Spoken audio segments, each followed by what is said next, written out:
12 years ago, during that spring, there was a girl more radiant than the warm sun. She sat on a swing, soaring high amidst the blooming flowers. Her laughter echoed through the sky, mesmerizing anyone who saw her, including a young boy who happened to pass by. She left a lasting impression on his heart. A single glance marked the beginning of a lifelong longing. When Song Juan came to find Liang Buji, he was accompanying Morongju, preparing to go horseback riding in the western suburbs. That day was also the execution day of Song Juan's father, with the supervising officer being none other than Morongju's father, Prime Minister Morong. As soon as the two figures stepped out of the Morong mansion, Song Juan, who had been waiting for a long time, rushed up with red-rimmed eyes. "Buji," she called out, but seeing Morongju's displeased expression, she quickly corrected herself, "General Liang." Her body trembled slightly as she looked at Liang Buji, unable to care about anything else. "Please, I beg you, save my father." The sun was rising, and in 2 hours, her father, the imperial censor Song, would be beheaded. All of Song Juan's hope rested on Liang Buji. No, more accurately, it rested on the death immunity token of the Liang family. "Juan, Miss Song, I have no power to decide on this matter," Liang Buji said, hesitating as he glanced at Song Juan and then at Morongju standing beside him. A gust of wind swept by, causing Song Juan to sway. Her heart sank the moment she heard him address her as Miss Song. "Did you hear that? Buji is no longer your fiancé and has nothing to do with your family. Stop bothering him," Morongju said, her boots gleaming as she stood proudly, a stark contrast to Song Juan's ashen face. Why wouldn't she be smug?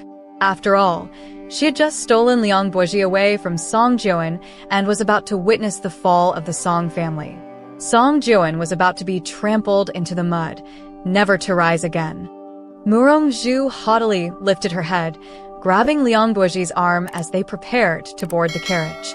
But Song Juan did something unexpected. She knelt before them with a thud. Under the clear blue sky, she kneeled at Liang Buji's feet, her face stained with tears, throwing everything away in a desperate attempt. "Buji, for the sake of our childhood together, I don't blame you for breaking off the engagement or for protecting yourself.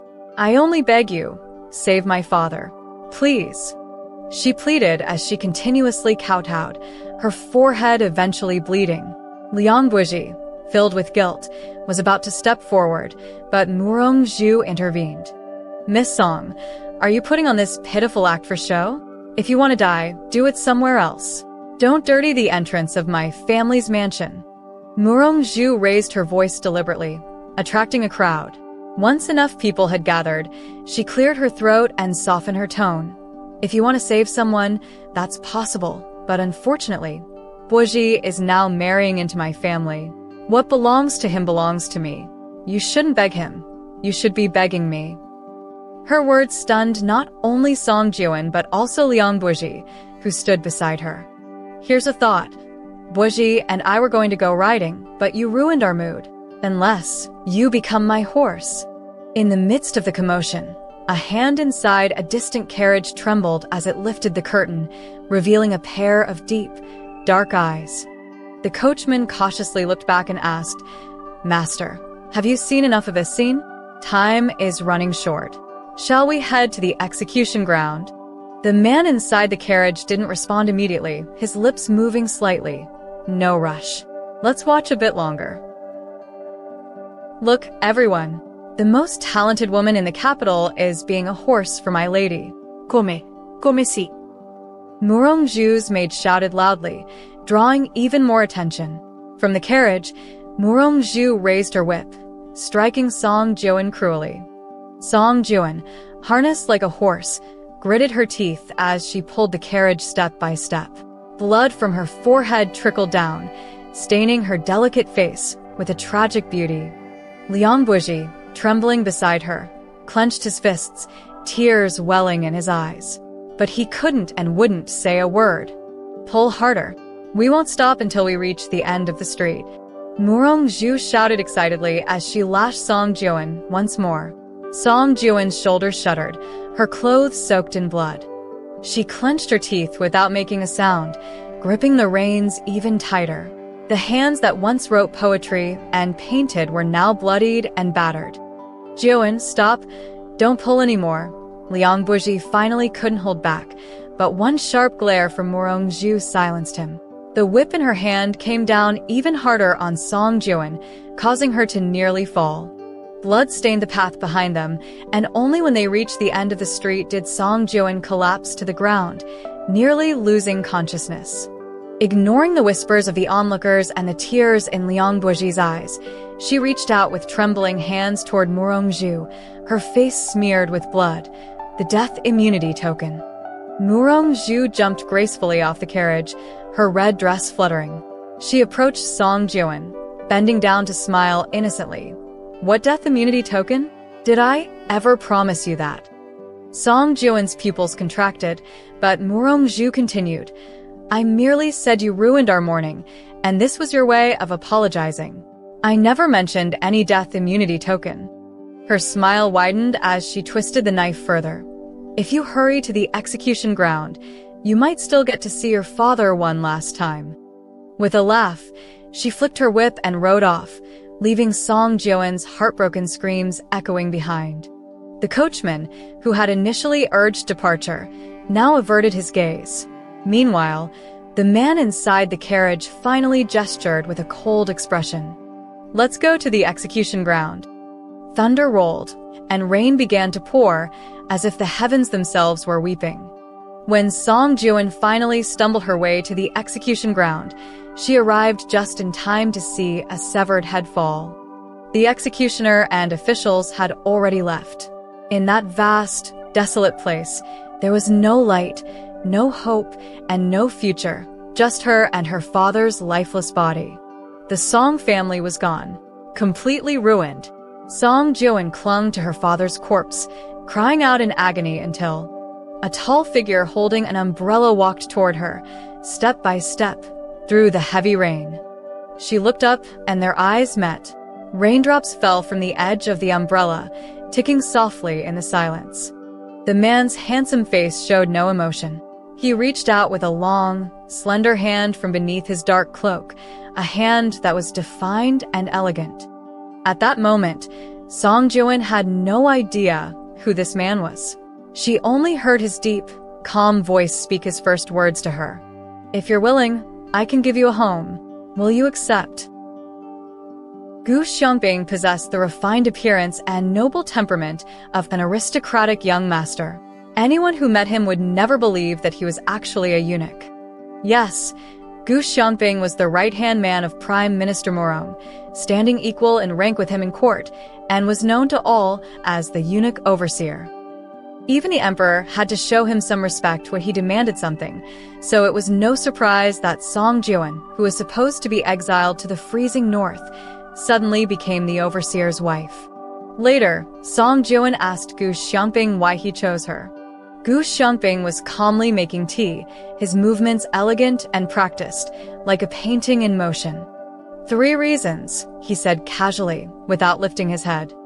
"First, I had the privilege of being a student under your father, Imperial Censor Song, so I owe him a debt of gratitude for his teachings. Second, it was Prime Minister Morong who framed and brought down your father. And Morong is my greatest enemy in court. I take great pleasure in frustrating my enemies. And third," his handsome face slowly lifted, his eyes lingering on Song Jiwen for a moment, as a faint smile played on his lips. "Recently, His Majesty has been insistent on arranging a marriage for me, and that old thief Morong has been eager to push someone into my household. Rather than letting them plant spies near me, I thought it would be better to pick someone I trust to eliminate future problems." Song Jiwen wasn't foolish. She immediately understood her role in this arrangement. She nodded, only to see Gu Xiaoping's gaze soften as he smiled gently at her. "And you might not believe it, but it may be an exaggeration to call it love at first sight, but I did feel something different when I first laid eyes on you. I am not one to go against my heart. I act as I feel." Such candid words might sound shameless coming from anyone else, but when they came from Gu Xiaoping, with his calm and indifferent demeanor, they made Song Jiwen's heart skip a beat, leaving her momentarily speechless. Before she could recover, Gu Xiangping had already handed her a cup of freshly brewed tea. The rising steam blurred the sharp contours of his dark eyes. Don't doubt it. Even a eunuch has the right to fall for someone. If you're willing to cooperate, I'll help you avenge your father. It won't be an eye for an eye, it'll be 10 times the payback. On the night of Gu Xiangping and Song Jiwen's wedding, fireworks filled the sky. Rumors buzzed through the city, and the capital's elite gathered at the overseer's residence. No matter what they thought privately, they all wore polite smiles as they presented gifts and offered congratulations. Among the attendees were representatives from both the Morong family and General Yang's family. But noticeably absent were Morong Zhu and Liang Bushi. One was filled with disdain and mockery, laughing at Song Jiwen for marrying a eunuch, yet bitter that she hadn't been exiled. The other was consumed with anguish, suffocating at the sight of the festive red banners. Liang Bushi could barely stand. Liang Bushi had never regretted anything more in his life. He sneaked into the back courtyard and found Song Jiwen in her room, preparing for the wedding ceremony. The maids who were dressing her fell silent at his intrusion. He grabbed her hand and tried to pull her out. "Jiwen, I'll take you away. Don't be afraid." His voice trembled as they took only a few steps before she forcefully shook off his hand. Stunned, Liang Bushi turned back. In the flickering light, Song Jiwen stood before him in her vibrant red wedding dress, her makeup flawless and stunning, but her eyes were cold, colder than he had ever seen them before. Song Jiwen had never looked at him like this. Panic surged through him, and as he tried to step closer, she stopped him with a chilling command. "If you take one more step, I'll call for help." Liang Bushi froze in place. Just a few paces separated them, but it felt like an insurmountable distance. He choked on his words. "I'm sorry, Jiwen. I know I don't deserve to come here, but I can't just watch you marry a eunuch and ruin your entire life." His voice was filled with agony and regret, but Song Jiwen only smiled faintly, looking at him with icy resolve. "That eunuch is my husband, the man who gave me a home, and in that he's more of a man than you are." Her words were like a knife to his heart. She continued, her voice unwavering. "You, Liang Bushi, were born with a cold heart. Why bother coming to see me now? Don't you know? My life was already ruined the day I went to beg you for help." The night breeze rustled the curtains as Song Jiwen lay beside Gu Xiangping. It was their first night together, and Jiwen's heart raced until, in the darkness, Xiangping suddenly grasped her hand and chuckled softly. "He came to see you today, but you didn't go with him." Jiwen froze at his words, then quickly collected herself, taking a deep breath.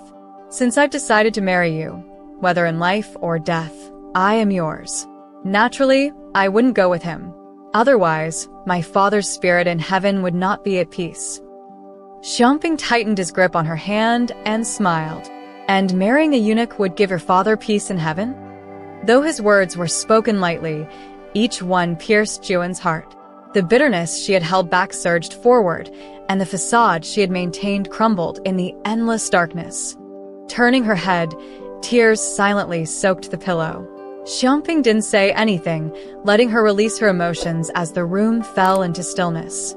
After what felt like an eternity, Xiangping reached out and gently wiped away her tears. She flinched, but he tasted the tears on his fingers, bitter. He laughed, pulled her into his arms, and closed his eyes, murmuring cryptically, "It's been a while since I've tasted this." Before Jiwen could respond, his warm lips brushed her ear, each word filled with a teasing smile. Childhood sweethearts mean little compared to self-preservation. That's the way of this world. A phoenix must endure the flames to be reborn. "I hope this is the last time you cry for him, Madame Gu." When Jiwen received the invitation from the Xiang residence, she hesitated. As she helped Xiangping remove his outer robe after his return from court, she couldn't find the words. "The Xiang family's flower viewing banquet. Do you think I should go, husband?" At first, she found it difficult to call him husband, but after Xiangping had brought her a little white fox, whom she named Enan, and she played with it every day, The gloom in her heart gradually lifted. Her gaze toward Xiangping changed, without her realizing it. Once, they were bathing the little fox together in the courtyard, their laughter drifting far under the setting sun. She had never seen this side of him before, like a child. As they bathed the fox, he suddenly looked up, his expression serious. "You've probably had to endure a lot with me. Most women want their own children, but I can't give you a life filled with sons and daughters. All I can give you is Enon." The wind swept across the sky, and the sunset bathed him in a golden light. He looked at her, his eyes glowing with sincerity and warmth. Each word melted into her heart. Before she knew it, she pressed her hand over his, gently interrupting him. "It's okay, husband. Having Enon with me is enough. I enjoy our life now." As soon as the words left her mouth, she realized what she had said, but it was too late. He smiled slyly, holding her hand in return. "What did you call me?" Her heart raced, and she didn't dare to look up. In a voice barely above a whisper, she said, "Husband." The courtyard bloomed with life, and the sunset stretched across the sky. He laughed, his features softened by the wind. "If I'd known sooner, I would have brought you 10 little foxes. Then I get to hear you call me husband 10 times. She looked up, and their gazes met. For a long moment, they both couldn't help but burst into laughter. After that, things naturally fell into place. Now, with the invitation from the Xiang family in hand, Jua knew she needed to ask Xiangping. The flower viewing banquet was an annual event hosted by the Xiang family, but only the ladies were invited. A small, exclusive gathering for the wives of the city's elite. This year, Murongzhu had married into the family, becoming the lady of the house. She was hosting the banquet herself and had specifically sent an invitation to Joan. What her intentions were, Joan couldn't tell. "She probably wants to find a chance to make things difficult for you. Are you afraid?" Hearing Xiangping's question, Joan understood immediately. She shook her head. "I'm not afraid. Do you want me to attend, husband?" A subtle, unreadable expression flashed in Xiangping's eyes as he smiled. "Yes, not only will you attend, but you'll also deliver a grand gift to the Xiang family." He reached out and tucked a strand of her hair behind her ear. "We've been at odds with them for years. It's time to end this. Everything is in place. I just needed a final push.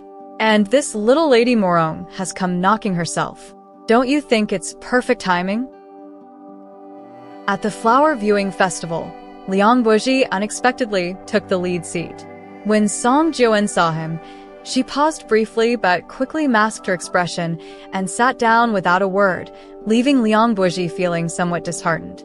At the banquet in the rear garden, Murongzhu, beaming with joy, publicly announced her happy news, revealing the reason for Liang Buji's presence. The child came quickly. The Prime Minister's residence will soon be bustling with joy, unlike some unlucky wretches who are destined to remain barren and never experience the happiness of family, she said, her sharp words barely veiled. Her laughter, full of malice, was bold and arrogant. The guests, though no one dared to laugh along, secretly glanced at Song Joan. Song Joan sat with her back straight, seemingly unaffected, calmly nibbling on some pastries. As Murongzhu was about to continue, Liang Buji waved his hand dismissively. "Enough, enough. Let's enjoy the flowers now." Throughout the festival, amidst the flowing wine and enchanting performances, Liang Buji's gaze frequently wandered to Song Joan, though she appeared distracted. It wasn't until her maidservant quietly approached and draped a red cloak over her shoulders that she became alert. Red meant success, white the opposite. Realizing that the task had been completed, she calmly sipped her tea. After sitting for a short while longer, she adjusted her cloak and stood up to leave. Murongzhu, assuming she had humiliated Song Joan into leaving, raised her voice with a mocking smile. "Leaving so soon, Madame Du? I had something to discuss with you." Without waiting for a response, she placed a hand on her stomach, smiling smugly. "I figure you won't have children in this lifetime. How about I let my unborn child recognize you as their godmother? After all, we are like sisters. I ought to show you more compassion." The words fell like a slap, silencing the room. All the ladies looked towards Song Joen, their smiles fading. What a vicious blow. They all felt the sting for her. Liang Buji's face also darkened as he pulled Morongju aside, whispering harshly, "Zhuer, stop this nonsense. Let her leave." Morongju glared at him and then called after Song Joen, who continued walking as if she hadn't heard. "Madame Du, are you deaf? Did you agree or not?" Song Joen's steps halted. The room chilled as she slowly turned around, just as she was about to speak. A blur of white streaked past, racing toward Morongju. Morongju screamed, flailing to shake off whatever had leaped at her. The ball of fluff that flew into the air was none other than a small, snow-white fox. Song Joen exclaimed, rushing forward. Before she could reach it, a pair of hands appeared from nowhere, catching the fox in midair. She turned, surprised, to see none other than Gu Xiangping, smiling at her. Morongju was still shrieking, but Gu Xiangping, unfazed, handed the fox to Song Joen and playfully tapped his nose. Enin missed its mother, and since it kept nagging me, I had to bring the little fellow here to find you. Well, what could I do? I missed you just as much, he said, his voice teasing but sincere. Before he could finish, Liang Buji, who had been comforting Morongju, looked up with a grim expression. The room, now fully aware of his presence, scrambled to their feet. Greetings to the Duke. Gu Xiangping gently adjusted the red cloak on Song Joen and, with a soft smile, glanced around the room before settling his gaze on Morongju. Ignoring her angry glare, he spoke first. "Apologies for startling Lady Morong. It's my fault," he said, stroking the fox in Song Joen's arms. "But it's not entirely my doing. Enin has very sharp ears. It heard someone was trying to steal its mother, so it rushed out. But don't worry, it's at ease now. After all, it turns out the threat was just some stray cats and dogs. Neither Enin nor its mother would stoop so low as to care." His leisurely tone sent a shiver through the crowd, leaving Morongju seething. She shot up from her seat, furious. "Dukegu, who are you calling a stray?" Gu Xiangping, still stroking the fox, didn't even blink. Whoever insists on fitting themselves into the insult. Morongju was incensed. Known for her fiery temper, especially during her pregnancy, she always carried a whip, ready to strike anyone who displeased her. Now, having been humiliated by Gu Xiangping, she couldn't hold back any longer. Drawing her whip, she lunged at him. The hall erupted in gasps as the whip cracked toward Gu Xiangping. But with a casual flick of his hand, he effortlessly caught it. Song Joen, at his side, urgently whispered, "Husband." The single word made Gu Xiangping narrow his eyes, while Liang Buji's face went pale. "You, let go." Morongju shrieked, pulling frantically at the whip. Gu Xiangping nodded calmly. "All right, I'll let go." With a sudden snap, he released the whip. It recoiled sharply, lashing across Morongju's face, leaving a long, bloody welt. Liang Buji could no longer remain seated. He rushed forward, pulling the disheveled Morongju away, preventing her from charging at Gu Xiangping in a fit of rage. Gu Xiangping regarded Liang Buji with mild interest. A cold-hearted man. "You must be Liang Buji." Before Liang could respond, Gu Xiangping had already wrapped his arm around Song Joen's waist, a faint smile on his lips. "Take care of your woman, and don't let her bother mine. Understood?" It seemed as though the good days for the Xiang family came to an abrupt end overnight. Song Joen didn't understand the political faction struggles at court, but she knew that Gu Xiangping, under imperial orders, led troops to raid the Xiang manor. There, they found evidence of collusion with foreign enemies. The famed flower viewing banquets over the years had merely been a cover for Prime Minister Morong's schemes of forming alliances and manipulating power. With irrefutable evidence, the Xiang family fell swiftly. Gu Xiangping had been well prepared, striking decisively. The only regret was that Liang Buji managed to escape the inescapable net. I don't know whether to say he's inherently cold or ruthlessly ambitious. Either way, he's capable of great things, abandoning his own flesh and blood without hesitation. "It's truly remarkable," Gu Xiangping said. The night wind was fierce, sending the curtains billowing. He pulled Song Jiuan into his arms, noticing that her hands and feet were cold, and instinctively held her tighter. The emperor was a master of the art of balance. Though the Xiang family's downfall was self-inflicted, he couldn't allow Gu Xiangping's power to grow unchecked. Therefore, he spared Liang Buji, or more accurately, the power of General Liang's family, as a counterbalance to the Gu faction, maintaining an illusion of divided authority. Gu Xiangping saw through these political maneuvers clearly, but didn't care much. A mere general's family posed no real threat to him. What did surprise him was Liang Buji's reaction. True to his name, Liang was too cold, too composed, too calculating.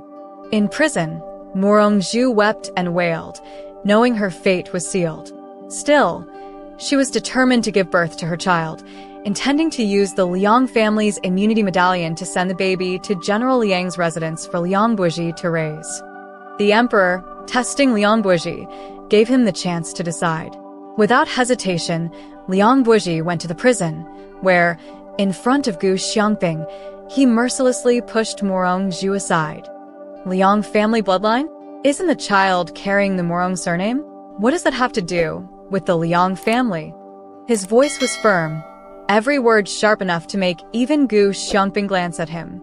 The immunity medallion bestowed upon the general's family by imperial grace is not meant for traitors and rebels. The Liang family has been loyal for generations. From now on, we have no ties with the Xiang family, with you, or with the illegitimate child in your womb. After he left, Murongzhu alternated between crying and laughing until she lost her mind that same night in the prison. The next day, it was Liang Buji himself who presided over the executions. Sitting upright, without blinking, he ordered the blade to fall, and just like that, over 100 members of the Xiang family were executed, their blood staining the execution grounds and painting the sky red. I never thought much of the general's family, but I didn't expect Liang Buji to be such an interesting figure. He might turn out to be a formidable opponent. After all, people without a heart are always the most terrifying, Gu Xiangping mused as he held Song Jiuan in a room filled with the warm scent of incense, gazing at the moonlight streaming through the window. Song Jiuan turned her head, saying nothing. After a long silence, Gu Xiangping reached out, sighing softly. "We agreed. No more tears for him, Lady Gu." His voice was slow and gentle, his lips brushing her ear as he whispered again. Lady Gu." The night wind whistled outside. Only then did Song Jiuan wipe her tears and turn to him. "I'm crying for the child who never had the chance to be born." Before he could respond, she wrapped her arms around his waist, her soft body pressing against his chest as if she were freezing, her voice quiet and measured. "But at the same time, I'm relieved. You've treated me well, and you've kept every promise you made to me. I think my father's spirit can finally rest in peace." Warm breaths intertwined between them. Gu Xiangping's heart stirred slightly, and he held her close, the corners of his mouth lifting into a small smile. "I've never broken a promise to a woman. When I said it wouldn't be one life for one life, but tenfold in return, I meant it." He gently brushed the tears from the corners of her eyes with his long fingers, sighing meaningfully. "I know what you're afraid of, but I promise you, you will never be like Murongzhu, and I will never be like Liang Buji. In this world, there are things worth doing and things not worth doing. One day, you'll understand everything I've done. No matter how chaotic this world becomes, don't worry. There will always be a home for you, Lady Gu, and I will be the one to give it to you." The turning of the seasons felt swift, and soon, the white snow blanketed the earth. With the emperor's intentional support, the power of the general's residence grew rapidly. As Gu Xiangping predicted, Liang Buji indeed became his rival. For years, Liang Buji had played the role of the hidden tiger, like a wolf biding its time, waiting for this moment to strike and tear his enemies apart. Gu Xiangping now found himself in a more difficult situation than before, busier than ever. The political disputes that had previously been kept in the shadows were now surfacing openly. On nights when he lay restless, his brows furrowed, Song Jiuwen couldn't help but worry. As the end of the year approached, Song Jiuwen decided to visit Puhua Temple, hoping to pray for Gu Xiangping's safety. Unexpectedly, under the gaze of the Buddhist statue, she encountered Liang Buji. He appeared to have just come from the training ground, still clad in his armor, dust-covered and battle-worn. Yet when he saw Song Jiuwen, his eyebrows relaxed, and an irrepressible smile spread across his face. What a coincidence. It's so rare for you to go out. I've fought several battles already, and now I'm starting to find gray hairs. The door behind them was shut from the outside, soldiers from the barracks standing guard. Song Jiuwen's mates didn't make it in, and were also left outside. In the vast hall of the temple, only she and Liang Buji remained. Song Jiuwen glanced back at the door and took a barely noticeable step back. This kind of coincidence is something I'd rather not have. What is your intention, General? Liang Buji stepped closer. Don't back away anymore, or you'll hit the door. He spread his hands, his smile turning helpless and bitter. There's no need to be evasive with me. You know, I won't harm you. I just came to see you and, by the way, ask about last year's flower banquet. What exactly did you do? At his words, Song Jiuwen's expression changed instantly. She raised her head, pursed her lips, and remained silent. Liang Buji saw it clearly, and his smile grew even more bitter. You don't need to answer. I've already investigated everything thoroughly. Jiuwen, you've changed. The wind rattled the windows, and incense smoke swirled in the temple. Song Jiuwen gazed at Liang Buji for a long time before finally smiling, her expression cold. I've never changed. You, on the other hand, have always been the same. Her words carried an unmistakable sarcasm, yet Liang Buji remained unfazed, taking another step forward. If I were truly heartless, I wouldn't have come looking for you. I'm not here to dredge up the past. I'm here to take you away. Outside, the world was a blanket of white, with howling winds and swirling snow making it difficult to remain calm. You know as well as I do that the General's residence and the Du-Men faction are on a collision course. Open conflict and covert schemes are escalating. Something big is going to happen soon, and I don't want you caught in the middle. Before that, I need to hide you. Step by step, Liang Buji advanced, his tall and handsome figure as familiar as ever, yet now terrifyingly foreign to Song Jiuwen, whose heart pounded wildly in her chest. Don't worry, I'll make sure you're well taken care of. When everything's settled, I'll come for you, and we'll return to the General's residence together. We won't be apart again. How does that sound? Song Jiuwen fixed her eyes on Liang Buji, retreating as she discreetly reached for the hidden weapon Gu Xiangping had given her, concealed within her cloak. Keeping her gaze on Liang Buji, she made her voice as calm as possible. What is this big thing? Explain it clearly. Liang Buji chuckled and continued advancing. You don't need to know. All you need to know is that this New Year's Eve, I'll be spending it with you. As he spoke, his hand reached out, ready to grab her. But just as Song Jiuwen prepared to activate the hidden weapon inside her cloak, there was a sudden loud bang. The door was kicked open. Wind and snow rushed in, and both of them turned to look. At the entrance stood Gu Xiangping, dressed in a black cloak, his long black hair flowing like a waterfall, his robes billowing in the wind. In his arms, he cradled a snow-white fox. With a smile on his face, Gu Xiangping strode in through the wind and snow as if nothing had happened. He pulled the still-shaken Song Jiuwen into his arms without saying a word, then planted a light kiss on her cheek. Only then did he look up at the stunned Liang Buji, calm and composed. This year's New Year's Eve, Gu Xiangping said with a casual air, will most certainly be spent with our family together. Don't you agree, General Liang? Tensions were high, as if the whole imperial city was on the brink of an upheaval. The silver snow blanketed the mountain path, and in the midst of the cold night, Song Jiuwen played what would be her final chess game with Gu Xiangping in the carriage. Their destination was a secluded mountain retreat, hidden atop a cliff. Even if someone managed to find it, it was nearly impossible to reach. This was the fallback Gu Xiangping had prepared for himself for years. But now, his top priority was to ensure Song Jiuwen's safety by sending her there before he could fully focus on the war ahead. The general's manor is rebelling. Liang Buji has already secretly allied with various lords. Blood will flow in the imperial city, no doubt. The emperor doesn't trust me, but he has let a worse wolf in. Victory or defeat, everything hinges on this move. As the carriage jolted along the uneven mountain road, Gu Xiangping placed a chess piece with a decisive thud, causing Song Jiuwen's heart to tremble. Now that the piece is placed, who do you wish to see win? Gu Xiangping looked up at her. The wind rattled the carriage window. Song Jiuwen stared at the board, her heart heavy with the realization that the enemy was at the gates, with no way to escape. She met Gu Xiangping's gaze, her hands trembling as she gently touched his face, tears finally spilling over. "If you're gone, who will give me a home?"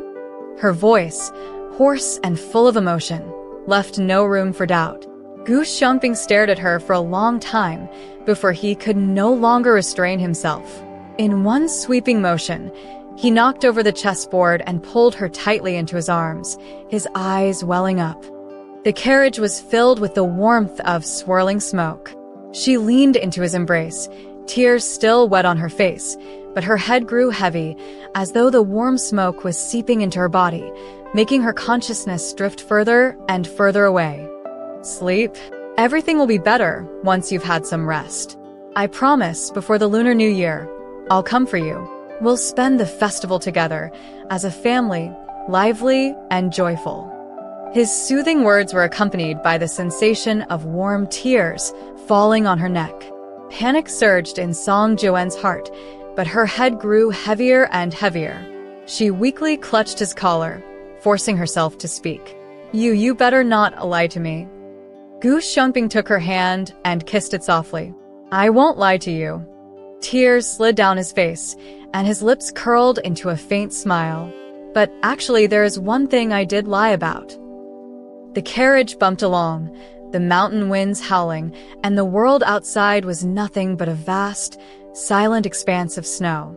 "I was afraid that if I didn't say it now, I might never get the chance. After all, I could be taking this secret with me to the grave, and that thought just doesn't sit right with me. Did you know? I truly fell for you at first sight, but it wasn't the year your family had that accident. It was 12 years ago, back when the Gu family was still standing. That year, I was just one of Teacher Song's students. It was at the Song residence that I first saw you. You were on a swing, wearing a light yellow dress, laughing so happily.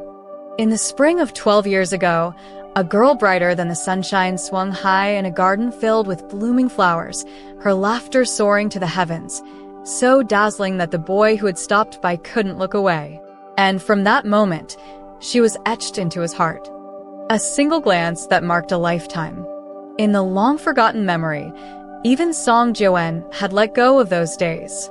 But that day, when she accidentally fell from the swing, a young boy rushed over like the wind to catch her. Despite being saved, she was so frightened that she burst into tears.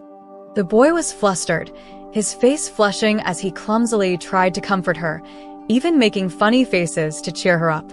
Finally, she stopped crying, her tear-streaked face gleaming in the sunlight. The boy, entranced, gently wiped away her tears and, in a moment of curiosity, tasted them. She looked up, puzzled, and asked, "What does it taste like?" The boy frowned. Bitter. He bent down, his handsome face soft with kindness, and patted her head. "So don't cry anymore. Tears are too bitter." Before the maids arrived, the boy quietly slipped away. But she called out to his retreating figure, "Big brother, what's your name?" The boy turned and smiled.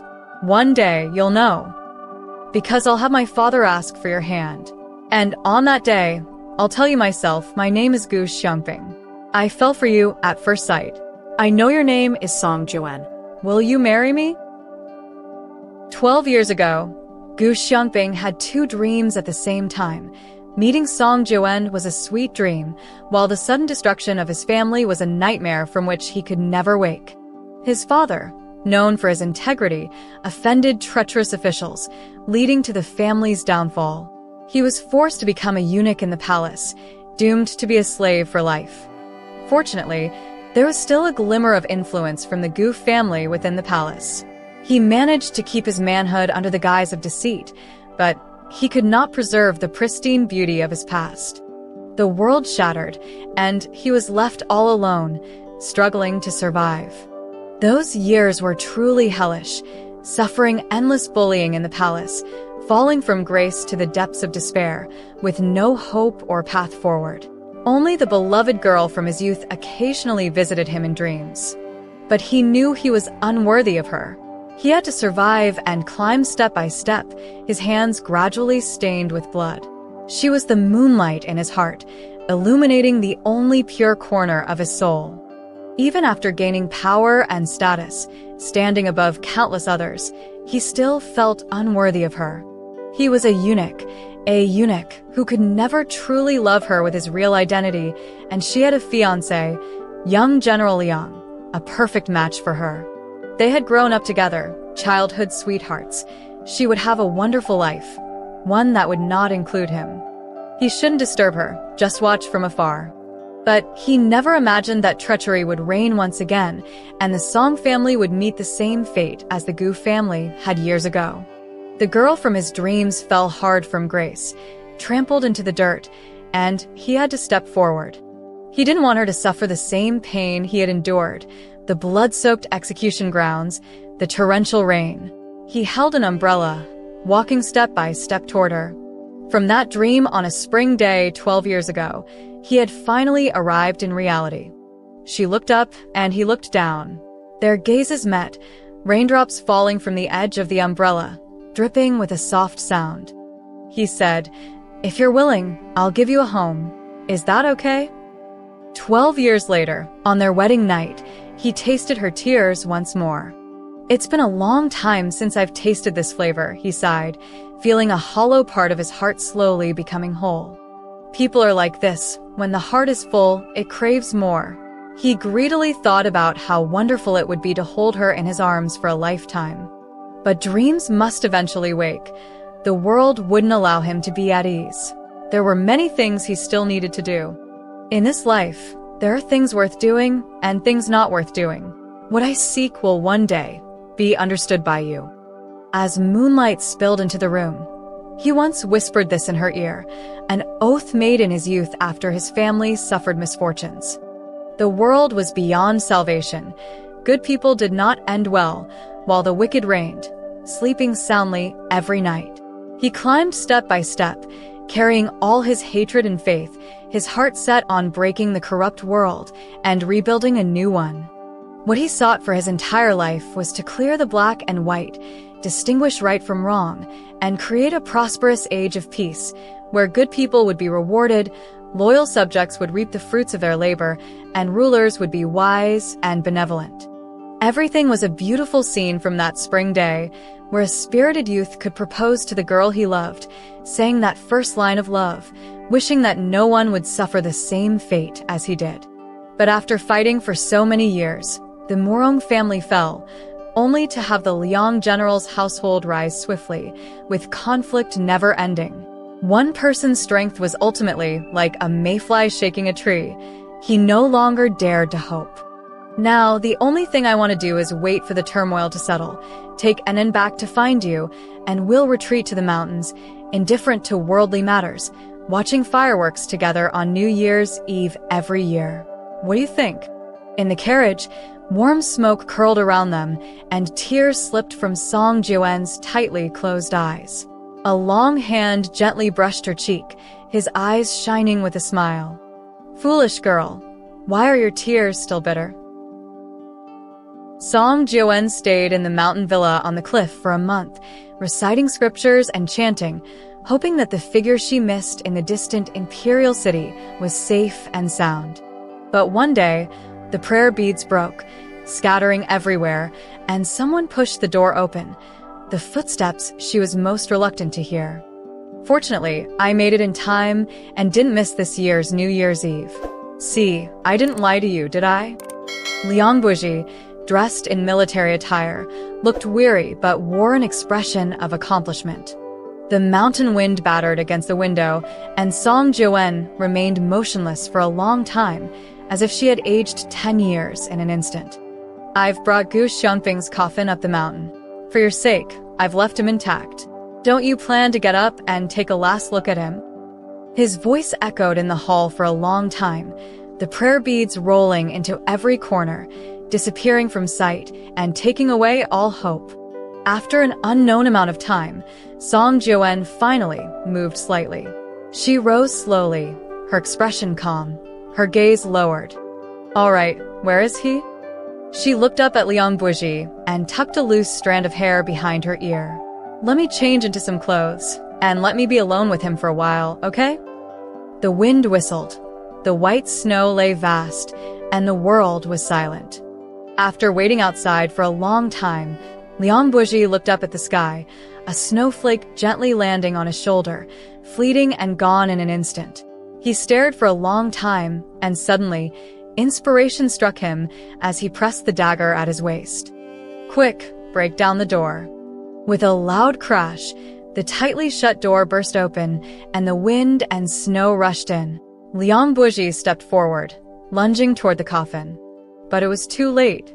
Inside the coffin, Song Jiwen had changed into a new outfit, the one she had meant to wear on New Year's Eve to sit atop the mountain and watch fireworks with Gu Xiangping. She lay beside him, her expression peaceful, as if in deep sleep. It was a satisfaction and happiness that would never be repeated. Liang Buji collapsed to the ground, letting out a heart-wrenching cry. Jiwen. His mournful call echoed in the distant snowy mountains, the world empty and silent, but no one would ever answer him again. That gentle, sleeping girl lay peacefully beside her husband, finally able to spend every New Year's Eve together. At the moment she stepped into the coffin, she leaned close to his ear, softly calling him for the last time, husband. He would never know that on that rainy day, she stood under his umbrella, and from then on, her heart and mind were filled only with him. She remembered so clearly how she had been abandoned by the whole world, but he had brought her home.